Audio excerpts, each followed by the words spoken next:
Technology కానీ modernisation కానీ ఎవరైనా ఈ దేశ హితం కోసము ప్రజలకు బాగుపడాలని చెప్పి వాడతారు. అసొంటిది వీళ్ళు ఏం చేస్తున్నారు? డీజిల్ ధరలు ఎంత ఉండే? 3.5 రూపాయలు ఒక లీటర్ మీద కాంగ్రెస్ హయాంలో వసూలు చేసేది పన్ను. ఒక స్థాయిలో బీజేపీ 33.5 రూపాయలకు పోయింది వసూలు చేసుకుంటా. అది తగ్గించాల్సినటువంటి బాధ్యత నీ మీద లేదు. ఏమనంటే పెరిగినప్పుడల్లా ఇంటర్నేషనల్ క్రూడ్ చూపిస్తాడు, అగో కాడ పెరిగింది కాబట్టి మేము ఈడ పెంచినామని చెప్పి. మరి ఆడ తగ్గినప్పుడు ఈడెందుకు తగ్గిస్తలేవు? ఇప్పుడు ఎన్నికల కంటే ముంగడ మరి ఆడ తగ్గలే, ఈడ 2 రూపాయలు ఎట్లా తగ్గింది? ఎవరి చెవులలో పువ్వులు పెడతారు ఈ పువ్వు పార్టీ వాళ్ళు వచ్చి. తెలంగాణకు చేసింది ఏంటి అని అంటే జవాబులు లేవు, దేశంలో ప్రజలకు ఏం చేసిరంటే జవాబులు లేవు. ఇంకొక ముఖ్యమైనటువంటి విషయం, బీజేపీ మీరు ఈడ బలోపేతం కానికే కారణమైంది అని అంటే మోడీది ఏదో మాన్యా నడుస్తుందంట. అగో పక్క రాష్ట్రంలో నడుస్తుంది, ఇంకో రాష్ట్రంలో నడుస్తుంది, అంతటా అదే నడుస్తుంది. మీ అందరికీ ఒక చేదు నిజం చెప్పాలి, ఆ రాష్ట్రంలోకి పోయి కూడా ఈడ బాగా నడుస్తుంది కాబట్టి ఆడోట్లేరు అని అడుగుతురు. లేకపోతే ఇంకో రాష్ట్రంలోకి పోయి ఈడ బాగా నడుస్తుంది కాబట్టి ఆడోట్లేరు అని అడుగుతురు. ఈ రాష్ట్రంలో కూడా గంతే. నేను కొన్ని ఉదాహరణలు చెప్తా. హర్యానాకు సంబంధించినటువంటి ప్రధానంగా ఉండేటటువంటి చాలా ఊర్లు ఈరోజు బీజేపీని బహిష్కరణ చేసినాయి. మీరు అధికారంలో ఉంటున్నటువంటి రాష్ట్రంలో మీ పార్టీని బహిష్కరణ చేసినాయి. ఆఖరికి ప్రధానమంత్రి సొంత రాష్ట్రం అయినటువంటి దగ్గర ఈరోజు బీజేపీ ప్రచార రథాలు పోతే మొత్తం విధ్వంసం చేసి ఊర్లలోకి రాని అన్నటువంటి పరిస్థితి ఏర్పడ్డది. ఈ చేదు నిజాలు ఏవి కూడా ఇక్కడ చూపించేటటువంటి పరిస్థితి లేదు. తమిళనాడు గురించి మాట్లాడతారు, ఏదో దక్షిణ భారతదేశంలో ఏదో ఒరగబెట్టేసారు, మనకు అన్నిటికీ ఇచ్చిర్రు అని చెప్పి. మనం కడుతున్నటువంటి దానికంటే మనకు వచ్చేటటువంటిది, మనం రూపాయి కడితే మనకు వస్తుంది చారనన్న. అరే మన ఆత్మగౌరవ విషయము మనకి ఇవ్వాల్సినటువంటి ఇస్తలేవు సరే వేరే సంగతి, కానీ అబద్ధాలు, విద్వేషాలు, విధ్వంసాలతోటి విలువలు లేకుండా రాష్ట్రాన్ని విధ్వంసం చేసేటటువంటి కుట్ర బీజేపీ చేస్తుంది. ప్రజా పరిపాలనతో ముందుకు సాగుతున్నటువంటి ఈ యొక్క రాష్ట్రంలో మన నోటికాడి బుక్కని ఎడమ కాలుతో తన్నేటటువంటి కుట్ర కొనసాగుతుంది. బీజేపీ ఈడ రాష్ట్రంలో అధికారంలోకి వస్తే రేపొద్దున ఏది కేంద్రంలో అధికారంలో వస్తే రాష్ట్రంలో ఉంటున్నటువంటి అధికారం మేము కూలగొడతామని చెప్పి మాట్లాడుతుంది.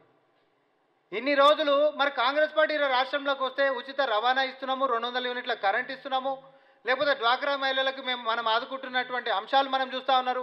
ఆరోగ్యశ్రీ 5 లక్షలకి 10 లక్షలు పెంచింది మీరు చూస్తూ ఉన్నారు. కొలువులకు సంబంధించినటువంటి చిత్తశుద్ధి మీరు చూస్తూ ఉన్నారు. ఇవన్నిటినీ కూడా మళ్ళా పక్కదారేయానికే నోటికాడు బుక్క తననికే మళ్ళీ కుట్రలు పన్నుతూ ఉన్నారు. ఈరోజు మనందరం కూడా ఒకటే అంశం మీద బీజేపీ నేతల దగ్గర మీ ప్రోగ్రెస్ రిపోర్ట్ ఏంటిది అనేటటువంటి సింగిల్ ప్రశ్నతోటి దయచేసి ప్రజలు మొత్తం ముందుకు రావాల్సిందిగా కాంగ్రెస్ పార్టీ విజ్ఞప్తి చేస్తూ ఉంది. అండ్ బీజేపీ నేతల ప్రెస్ మీట్లలో మతాలకు సంబంధించి, కులాలకు సంబంధించి, లేకపోతే ప్రాంతాలకు సంబంధించి, లేకపోతే బోగస్ మాటలకు సంబంధించినటువంటి అంశాలే తప్ప ప్రజలకి పనికొచ్చేటటువంటి అంశాలు ఏమాత్రం ఉండట్లేదు. రేపొద్దున బీజేపీకి ఓటేస్తే దేశవ్యాప్తంగా కూడా, మొన్ననే కర్ణాటకలో మనం చూసినాం రాష్ట్రంలో అధికారంలో ఉంటే ఏమైందో, మనం మణిపూర్లో ఆల్రెడీ చూస్తున్నాం రాష్ట్రంలో అధికారంలో బీజేపీ ఉంటే ఏమైందో, కేంద్రంలో ఉండి కూడా కనీసం చర్యలు తీసుకున్నటువంటి పాపన ఓలే. స్కూల్ పిల్లల చేతులలో కత్తులు కటారాలు చూస్తున్నటువంటి అంశాలు మనం ఈరోజు చూస్తూ ఉన్నాం. మొన్నగా మధ్యప్రదేశ్లో చూసినాం, ఒక దళితుడు పాల క్యాన్ని దాకిండని చెప్పేసేసి అదేదో బస్తాన్ని బండికి తాడుకి కాలు చేతులు కట్టేసి తీసుకొని పోతే చచ్చిపోయినటువంటి దుర్మార్గాలు చేస్తున్నటువంటి మీరు.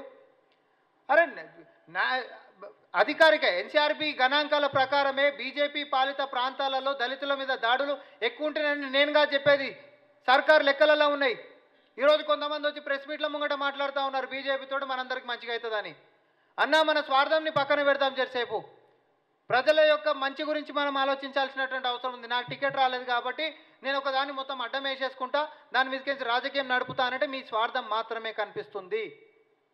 కానీ సమాజ హితం కావాలనుకుంటే ప్రజా పరిపాలనలో సంక్షేమాలు అందరికీ చేరుతున్నాయి.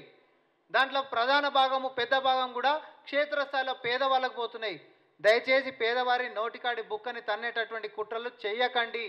మీ స్వార్థం కోసం మీరు పార్టీలలో కలిసినందుకు అట్లాంటి తప్పిదాలు చేస్తే మిమ్మల్ని క్షమించేటటువంటి పరిస్థితులు చరిత్ర ఒప్పుకోదు. ఇది కాంగ్రెస్ పార్టీ నుంచి మేము ప్రజల్లో చైతన్యపరుచుకుంటూ అటు పార్లమెంటు కాన్స్టిట్యున్సీలో కానీ, జిల్లా తర్వాత రాష్ట్ర స్థాయిలో కానీ, అదే ముఖ్యంగా జాతీయ స్థాయిలో కానీ ప్రజలకేం కావాలి, ప్రజల కోసం పరిపాలన కావాలి, ప్రజా సర్కారులు ఏర్పడాలి, ప్రజల సంక్షేమం గురించి చూసేటోడు ఉండాలి. అరే మన ఇంట్లో ఎవరికైనా మంచి చెడు జరిగితే ఆసుపత్రికి పోతే జీవితకాలం సంపాదించినటువంటి ఆస్తులు ఒక వారం రోజులు ఐసీయూలు ఉంటే అయిపోయేటటువంటి పరిస్థితులకు వచ్చింది. మరి ఎందుకు నిర్మూలించలే, ఎందుకు నియంత్రించలే, వీటి గురించి చర్చ ఎందుకు వస్తలేదు? చర్చ జరగాల్సింది దీని మీద. రియల్ లైఫ్ను చూసి మనం గిట్ ఇన్ఫ్లుయెన్స్ అయితే, మరీ ముఖ్యంగా యువతకు చెప్తా ఉన్నా, రియల్ లైఫ్ను చూసి మనం ఇన్ఫ్లుయెన్స్ అయితే రియల్ లైఫ్లో బ్లాక్ అండ్ వైట్ సినిమాలు అవుతాం. మన బతుకులు అదో గతి పాలవుతుంది. జూదాన్ని పెంచి పోషిస్తున్నారు అధికారికంగా. ఈరోజు ఐపీఎల్ అని చెప్పి బెట్టింగ్లలో ఎట్లా పిల్లలు నాశనం అయిపోతున్నారో చూస్తూ ఉన్నారు. మాదక ద్రవ్యాల బారిన పడి ఈరోజు తల్లిదండ్రులను కొడితే బయటకు వచ్చినటువంటి చెప్పుకోలేనటువంటి దుస్థితులు మనం ఈరోజు చూస్తూ ఉన్నాం. ప్రతి ఇంటి సంసారంలో జరిగేటటువంటి వ్యవహారాలని ఈరోజు రాజకీయాలే ఇన్ఫ్లుయెన్స్. మాదక ద్రవ్యాలను దూరం చేయాలన్న రాజకీయమే చేస్తుంది, జూదాల నుంచి పిల్లల్ని కాపాడాలన్న రాజకీయమే చేస్తుంది. కానీ వీటిని పెంచి పోషించి పిల్లలని పక్కదారి పట్టించి మా యొక్క పబ్బం గడుపుకోవాలనేటటువంటి బీజేపీ ఎత్తుగడలని తెలంగాణ సమాజమే కాదు యావత్ భారతదేశం తిప్పు కొట్టాల్సిందిగా కాంగ్రెస్ పార్టీ నుంచి విజ్ఞప్తి చేస్తూ ఉన్నాం.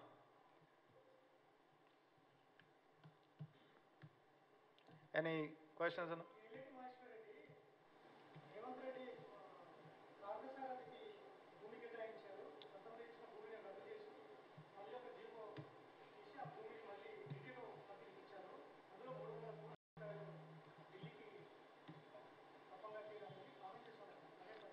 మీరే అంటారు కదా, it is open for them.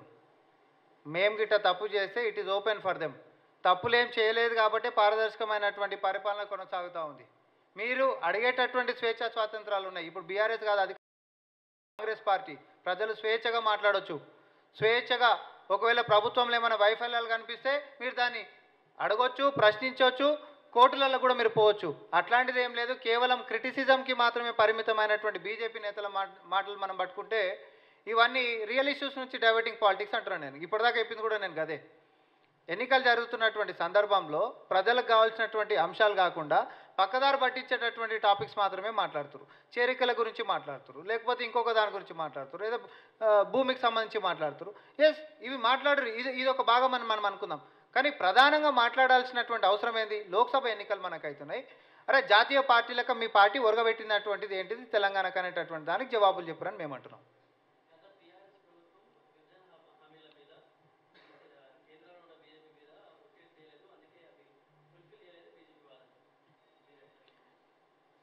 పిల్లలు ఆకలి కొంటే, పసిపిల్లలు మరీ ముఖ్యంగా ఆకలి కొంటే, నన్ను అడగలేదు కాబట్టి నేను తిండి పెట్టలేదు కాబట్టి వాళ్ళు చచ్చినా పర్వాలేదు అని తల్లి అంట. పసిపిల్లలు పాల కోసం ఏడుస్తుంటే నన్ను అడగలేదు కాబట్టి నేను పెట్టలేదని చెప్పి తల్లి అంటదా? కన్న తల్లికి తెలియదా? ఈరోజు రాష్ట్రాలు అనేటటువంటిది కేంద్ర సర్కార్కి పిల్లలు లాంటివి కదా. ఎవరికి ఏం కావాలి? అయినా చట్టం ఉంది కదా, చట్టంలో ఉన్నది కదా. అడుగుతానే మేము పెడతామనేటటువంటి అంశం ఏముందో చట్టంలో నువ్వు చేయాల్సినటువంటి బాధ్యతలు నువ్వు ఉన్నావు. చేస్తామని చెప్పి తెలంగాణకు వచ్చినప్పుడల్లా నువ్వు ఈడ ప్రవచనాలు ఇచ్చిపోయినావు. మరీ ముఖ్యంగా ఈడ అన్యాయం జరిగిపోతుంది, అవినీతి జరిగిపోతుంది అని చెప్పి పెద్ద పెద్ద పలుకులు పలికిపోయినావు. ఈరోజు వచ్చి రిపోర్ట్ కార్డు గురించి మాట్లాడంగానే మీరు అడగలేదు కాబట్టి మేము చేయలేదు. పోనీ అట్లనే ఒప్పుకుంటారు మీ మొఖాలకి రాష్ట్రానికి ఏం చేయలేదని. మీరు చేయలేదనేటటువంటి అంశం అయితే చెప్పురి. సరే, అడిగిర్రా అడగలేదా అనేటటువంటి అంశం మళ్ళీ మాట్లాడుకుందాం మనం. అడిగితేనే నువ్వు చేస్తావా? మరి అన్నీ అడిగినాం, అవినీతి మీద చర్యలు తీసుకోమని చెప్పని అడిగినాం, ఎందుకో తీసుకోలేదు. కల్వకుంట్ల కుటుంబం మీద బీజేపీ ప్రత్యక్షంగా పెట్టినటువంటి ఒక కేసు చెప్పుండ్రి. ఈ 10 ఏళ్లలో ఏడనో ఆమ్ ఆద్మీ పార్టీ మీద చర్యలు తీసుకుంటే యాక్సిడెంటల్గా కవితమ్మ లోపడిపోయింది. ఇదే బీఆర్ఎస్ పార్టీ మీద డైరెక్ట్ పెట్టినటువంటి కేసు ఒకటి చెప్పరా? బీజేపీ కాడ చెప్పనికే ఏం లేవు. బీజేపీ తెలంగాణ ప్రజలని నిండా ముంచనీకే సిద్ధపడ్డది. ఎందుకంటే ఆల్రెడీ ముంచిరు కూడా.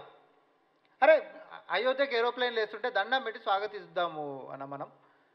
కానీ ఎందుకు 7 రైళ్లు ఉంటున్నటువంటి భద్రాచల శ్రీరాముల వారి గుడికి మాత్రం 2 రైళ్ళని చేసిండ్రు? ఇవి మేము ప్రశ్నిస్తున్నాము, మీరు మాకు జవాబులు చెప్పండి. అరే, చెత్త వేసేటటువంటి జాగ లేదు మన రాముల వారి గుడి కాడ, గోదాట్లో పడేస్తున్నటువంటి పరిస్థితి ఉంది.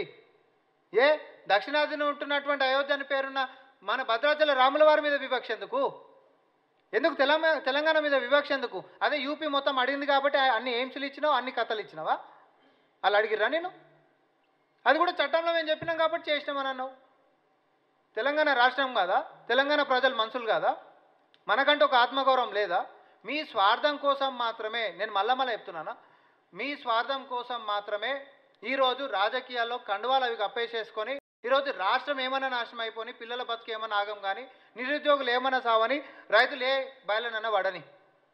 మేము మాత్రం మా స్వార్థం, మాకు పదవులు కావాలనేటటువంటి సంకల్పంతో బీజేపీ నేతలు బయటకు వస్తుండ్రు. కానీ సమాజ హితం కోసం ఆలోచిస్తున్నటువంటి పరిస్థితులు ఎక్కడ కూడా కనిపిస్తలేవు.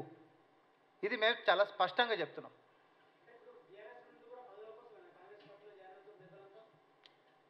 ఏమన్నా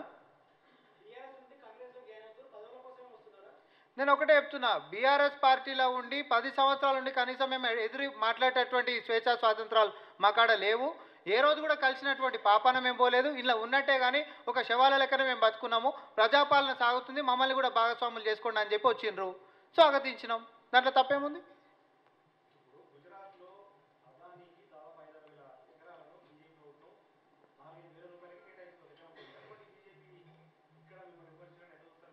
ఇప్పుడు ఇవన్నీ వాస్తవాలు కూడా బయటకు పోవాల్సినటువంటి అవసరం ఉంది.